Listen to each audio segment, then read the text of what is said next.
Notre cours d'aujourd'hui est intitulé sur les transformations chimiques qui ont lieu dans les deux sens. Donc on va traiter trois parties. Un rappel sur les acides et les bases. On va définir le pH d'une solution. Et après, on va traiter les réactions non totales. Premièrement, un rappel sur les acides et les bases. La définition. Qu'est-ce qu'un acide et qu'est-ce qu'une base selon Bronsted? Un acide selon Bronsted est une espèce chimique capable de céder un ou plusieurs protons lors d'une transformation chimique, selon l'écriture suivante. Un acide AH peut libérer un proton H+, pour se transformer en A-. Une base selon Bronsted est une espèce chimique capable de capter un ou plusieurs protons lors d'une transformation chimique, selon l'écriture suivante. Une base B peut capter un proton H+, pour former BH+. Les couples acide-base. Un couple acide-base, AH sur A-, avec AH l'acide et A- la base, est constitué de deux espèces chimiques conjuguées. L'une joue le rôle d'un acide et l'autre le rôle d'une base. Donc ces deux espèces chimiques sont conjuguées. L'acide HA, lorsqu'elle réagit, elle donne la base A-. Et la base A-, lorsqu'elle réagit, elle donne l'acide AH. Donc à chaque couple acide-base, on associe une demi-équation acido-basique s'écrit sous la forme AH peut se transformer en A- plus H+, et A- plus H+ peut se transformer en AH. Quelques exemples des couples acides-bases. Donc, le premier exemple, le couple H3O+ sur H2O. La demi-équation H3O+ peut se transformer en H2O plus H+. La demi-équation H3O+ se transforme en H2O plus H+. Donc la base c'est H2O, l'acide c'est H3O+. L'acide a toujours un proton H+, de plus par rapport à la base. Deuxième exemple, l'acide éthanoïque, CH3COH sur CH3CO-. La demi-équation CH3COH qui nous donne CH3CO- plus H+. Le troisième exemple, le couple H2O sur HO-. La base c'est HO-, l'acide c'est H2O. Donc la demi-équation H2O nous donne HO- plus H+. Le quatrième exemple, le couple NH4+ sur NH3. Donc l'acide NH4+ peut se transformer en NH3 plus H+. NH3 c'est l'ammoniac, NH4+ c'est l'ion ammonium.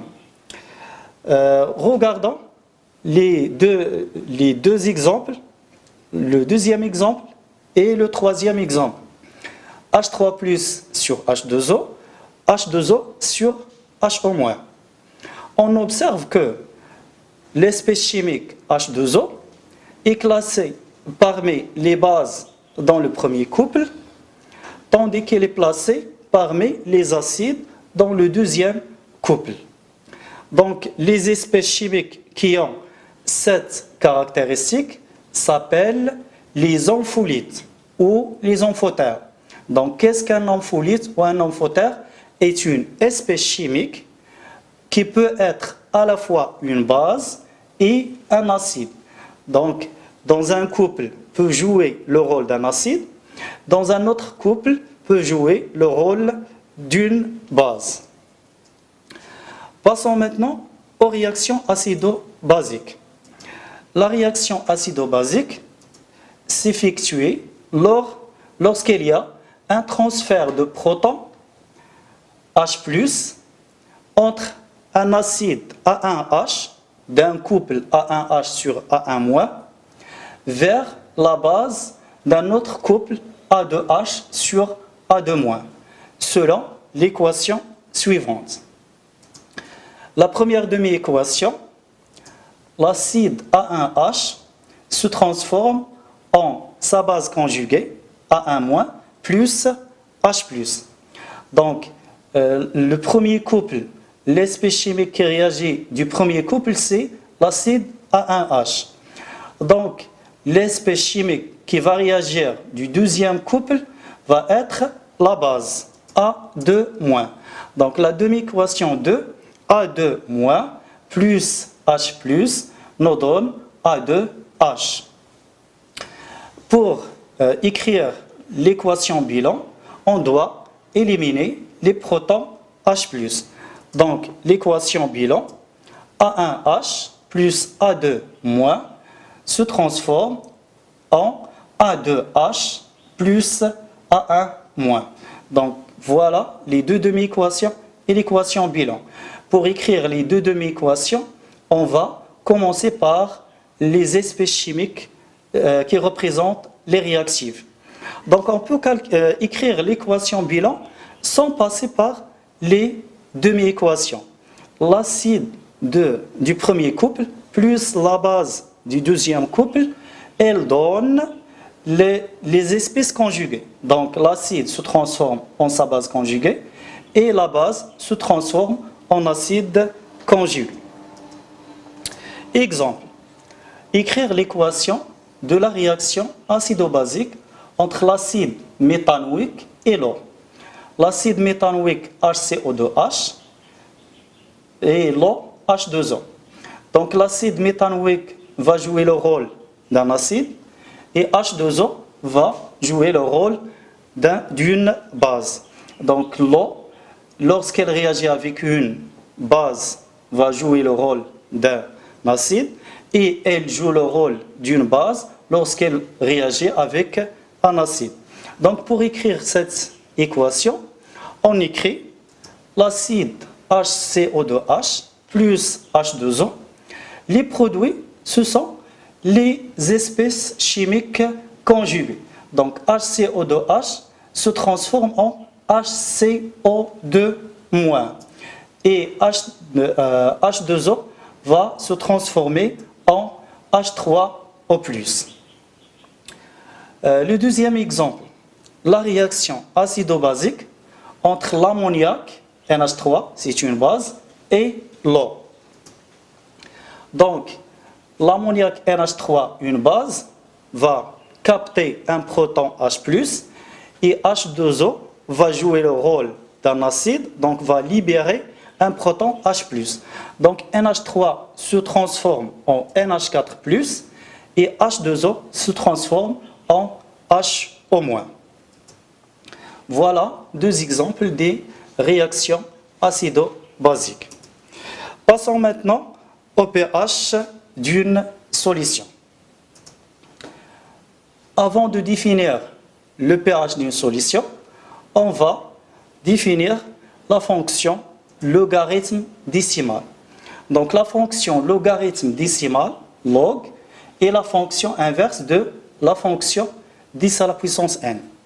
Cette fonction est définie de R plus étoile vers R, telle que à chaque x, l'image log de x égale ln de x sur ln 10.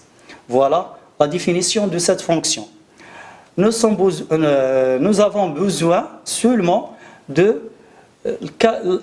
calcul de log de quelques valeurs. Donc, on n'a pas besoin de savoir l'allure de cette fonction, etc. Donc, les expressions nécessaires dans cette fonction, log de A fois B égale log de A plus log de B. Donc, vous pouvez vérifier cette relation en calculant log de 10 et le comparer avec log de 5 plus log de 2. Log de A à la puissance n, cette relation est très importante. Log de A à la puissance n égale n fois log de A. Comme application de cette expression, log de 10 à la puissance n égale n, car log de 10 égale 1. Donc, log de 10 à la puissance n égale n. Log de 10 à la puissance moins 4 égale moins 4. Log de 10 à la puissance 1 égale 1. Log de A sur B égale log de A moins log de B.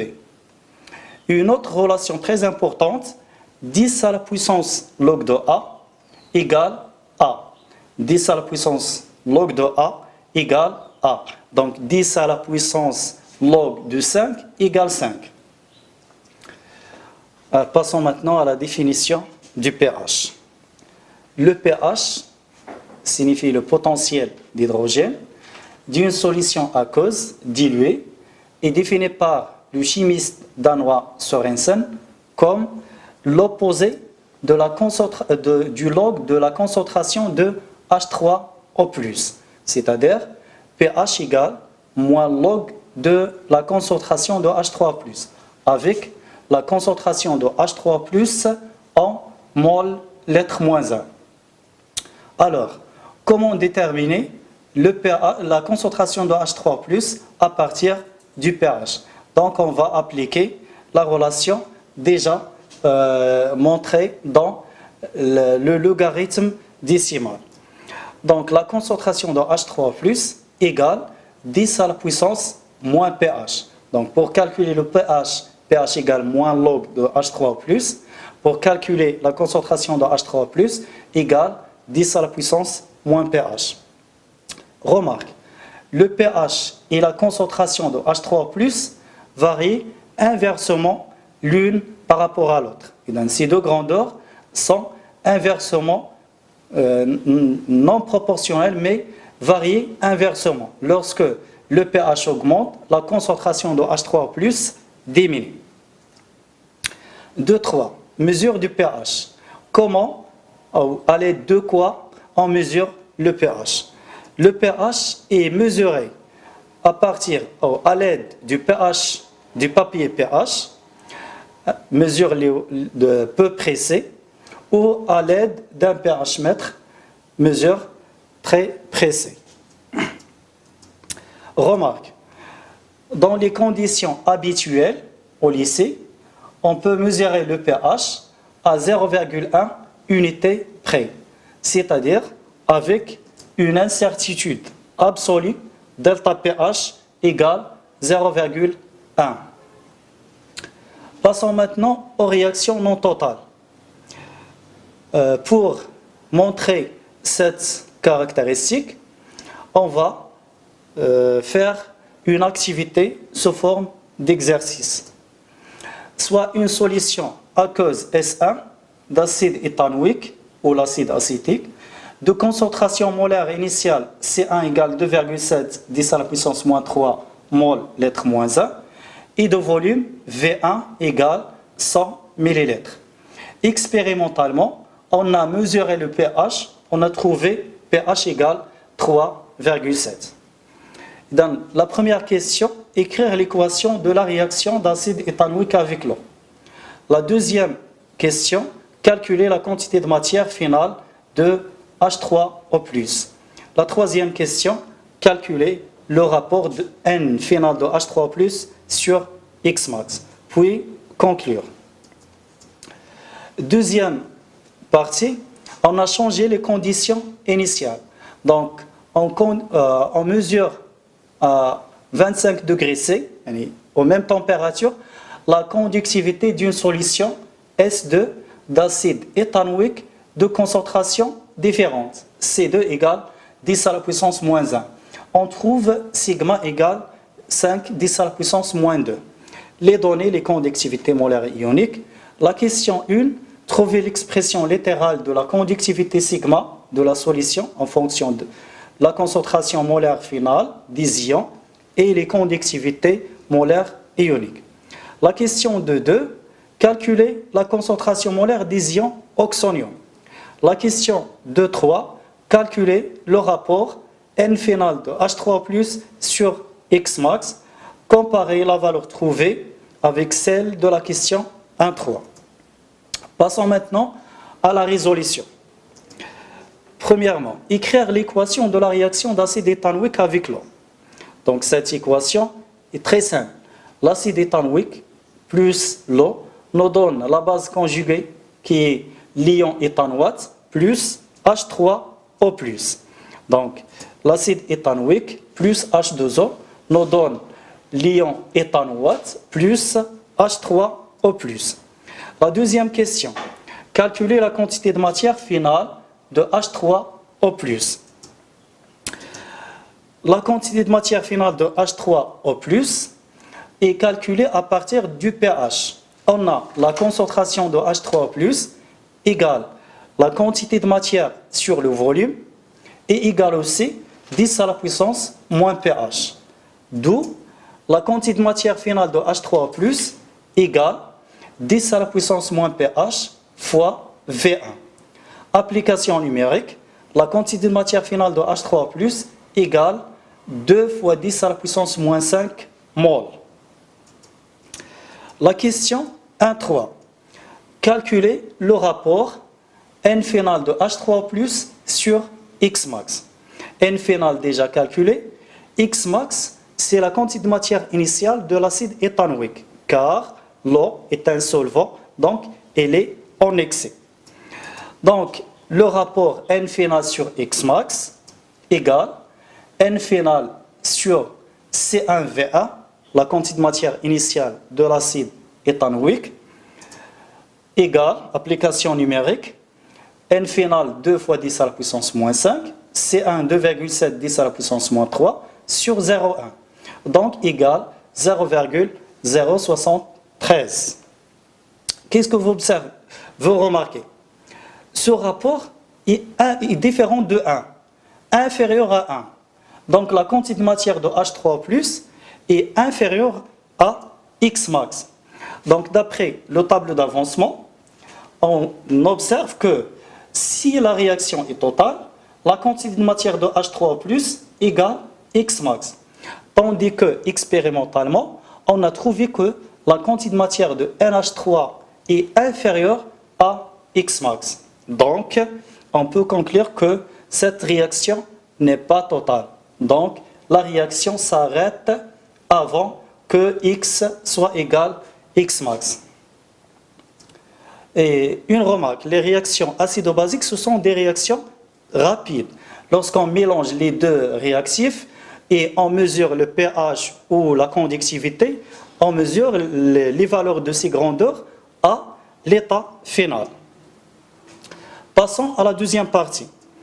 La question de 1, trouver l'expression littérale de la conductivité sigma de la solution en fonction des concentrations molaires finales et les conductivités molaires ioniques. Passons à la deuxième partie. La question de 1, l'expression littérale de la conductivité sigma. Donc, on sait que sigma égale la somme des lambda I XI. XI, tous les ions présents dans la solution. Donc, si on est 3 ions, sigma égale lambda 1 fois X1 plus lambda 2 fois X2 plus lambda 3 fois X3. Dans cette solution, nous avons que deux ions, les ions H3+, et les ions CH3, CO2-. Donc, sigma égale lambda H3+ fois H3+, plus lambda CH3, CO2- fois la concentration de CH3, CO2-. Ces deux ions ont même concentration, selon le tableau d'avancement. Donc, sigma devient lambda H3+, plus lambda CH3, CO2- fois la concentration de H3O+. Passons à la question 2.2. Calculer la concentration molaire des ions oxonium. La concentration molaire des ions oxonium est tirée à partir de l'expression précédente. Donc H3O+ égale sigma sur lambda H3+, plus lambda CH3, CO2-. Application numérique, H3 plus égale 5 fois 10 à la puissance moins 2 sur 4,1 10 à la puissance moins 3 plus 34,9 10 à la puissance moins 3. Donc la valeur 1,28 mol mètre moins 3. La concentration dans l'expression de sigma doit être donnée par mol par litre. Donc pour transformer cette valeur en mol par litre, on obtient 1,28 10 à la puissance moins 3. La question 2.3. La question 2.3, calculer le rapport, la quantité de matière de NH3 sur Xmax. La quantité de matière finale de H3+, c'est H3+ fois V, sur Xmax, c'est 2 fois V. Donc H3+ sur C2. Cette valeur égale 0,0128. Donc, toujours, ce rapport est inférieur à 1. Donc la quantité de matière finale de H3+ est inférieure à Xmax. Donc la réaction n'est pas totale. D'autre part, ce rapport est inférieur à la valeur trouvée lors de la solution S1. Donc, quelle est la différence entre les deux solutions? La seule différence entre les deux solutions, c'est la concentration. La concentration C2 est supérieure à la concentration C1. Alors, on conclut que l'augmentation de la concentration C2 diminue le rendement de la réaction. Donc la quantité de matière finale sur Xmax sera inférieure.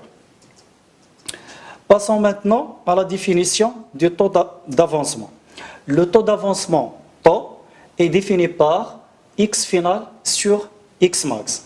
Avec X final, c'est l'avancement final, c'est la valeur de l'avancement à l'état final trouvé expérimentalement, c'est la valeur réelle, peut être trouvée par un pH mètre ou un conductimètre. Xmax, c'est l'avancement maximal, calculé à partir des quantités de matière initiale des réactifs. Taux, c'est un nombre sans dimension, entre 0 et 1. Peut être donné sous forme d'un pourcentage, 50%, 40%. Donc, si taux égale 0,2, on dit que taux égale 20%.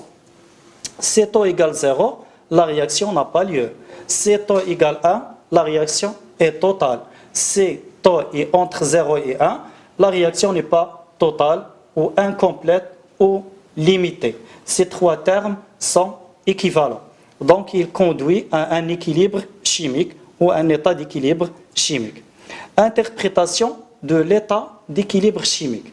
La justification d'une réaction incomplète. À l'état final, les réactifs et les produits coexistent en quantité constante. Donc, d'après la réaction précédente ou l'expérience précédente, on a trouvé que les quantités de matière finale des réactifs et de produits restent constantes à l'état final. Or, d'après la probabilité des chocs efficaces, on sait que si les réactifs sont toujours dans la solution, il y a la probabilité d'avoir des chocs efficaces. Or, expérimentalement, on voit que cette quantité de matière ne diminue pas. Alors, cela n'est expliqué que par le déroulement de deux réactions simultanément en sens inverse, annulant ainsi leur effet. C'est-à-dire, à l'état d'équilibre, A et B réagissent entre eux pour donner C et D. En même temps, C plus D réagissent entre eux pour donner A et B. Donc, la quantité de matière consommée par la réaction 1 va être récupérée par la réaction 2. Pour cela, on voit que les quantités de matière restent constantes. L'interprétation cinétique de l'état d'équilibre. Considérons la réaction chimique dans l'équation suivante, A plus B qui nous donne C plus D. Lorsqu'on mélange A plus B à l'instant T égale 0, la vitesse de la réaction 1 est différente de 0, tandis que la vitesse de la réaction 2 est égale à 0, car les réactifs de la deuxième réaction sont égale 0. Les quantités de matière des réactifs égale 0. Au cours du temps, les concentrations de A et B diminuent, donc la vitesse V1 diminue. Les concentrations de C et D augmentent, donc V2 augmente, jusqu'à l'état d'équilibre lorsque V2 sera égal V1. On obtient l'état d'équilibre du système chimique. 3.4. Le taux d'avancement et la concentration. Le taux d'avancement d'une réaction donnée à une température donnée dépend des conditions initiales, c'est-à-dire des concentrations initiales. Cela est vérifié dans l'expérience précédente pour le rapport pour taux 1 et le rapport taux 2 pour la solution S2. Donc on a conclu que pour la réaction d'un acide ou une base avec l'eau, le taux d'avancement augmente avec la dilution. C'est-à-dire, le taux augmente lorsque la concentration diminue. Donc, on finira à ce stade et merci de votre attention.